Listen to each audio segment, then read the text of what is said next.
그렇다면 정수기 물과 미네랄은 어떤 관계가 있을까? 우리가 물을 마시면서 우리 건강에 어떤 영향을 받는지에 대해서 좀 더 알아보려고 합니다. 나는 정수기 물을 주로 마신다 하는 사람 손 들어보세요. 도시의 한 초등학교 6학년 교실. 31명 중 68%인 21명의 아이들이 정수기 물을 마시고 있었다. 이들은 가정에서뿐만 아니라 학교에서도 정수기 물을 먹고 있었다. 이들에게는 정수기 물로 조리된 음식이 제공되고 있었다.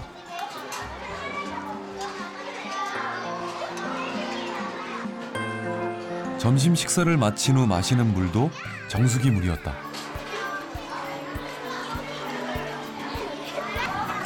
정수기 물을 주로 마시는 도시학교 아이들.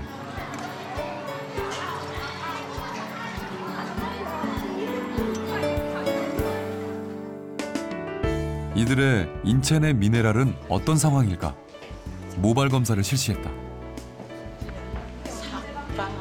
모발에 함유된 미네랄 성분과 양을 통해 인체 내의 미네랄 상태를 알아보는 기법이다.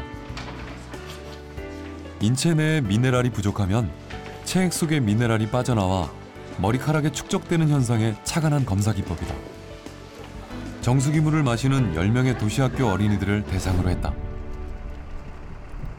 또 다른 학교. 정수기를 사용하지 않고 농촌 지역 초등학교를 찾았다. 그냥 먹거나 끓여서 먹는 친구들 손 들어보세요. 20명 중 90%인 18명이 수돗물을 마시고 있었다. 이들이 마시는 물은 산속 계곡물을 상수원으로 하는 수돗물. 학교 급식 조리에도 역시 수돗물을 이용하고 있었다.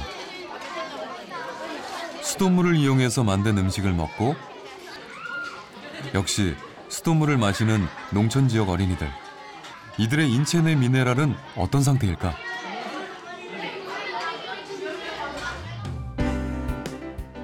이들을 대상으로 역시 모발 검사를 실시했다.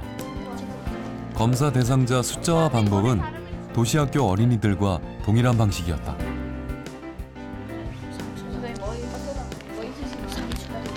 두 학교 학생의 모발 분석은 메디넥스에 의뢰했다.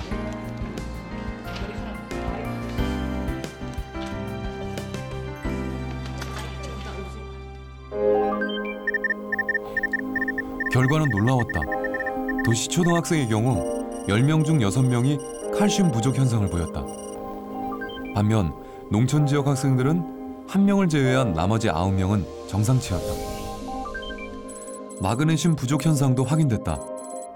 도시 학생의 경우 7명, 농촌 학생은 5명이 마그네슘 부족 현상을 보였다.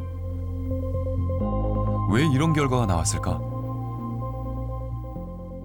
역삼투압 방식의 그 물을 먹다 보면은 미네랄 이온이 전혀 없기 때문에 칼슘이 부족하게 되고 그 칼슘을 부족을 막아주기 위해서 조직 속에 있는 칼슘이 빼서 혈액 속으로 들어가게 되고 그 많아진 혈액 속에 있는 칼슘이 모발에 반영되고 있기 때문에 우리 몸은 산성화됐다라고 볼 수 있는 것입니다. 그래서 이 미네랄의 중요성이 칼슘, 마그네슘, 특히 자라나는 어린애들한테 아연 이런 부분은 성장 발달에 아주 중요한 원소이기 때문에 그 자체를 검사하는 것만으로도 중요한 의미를 가질 수 있다라고 말씀드릴 수 있겠습니다.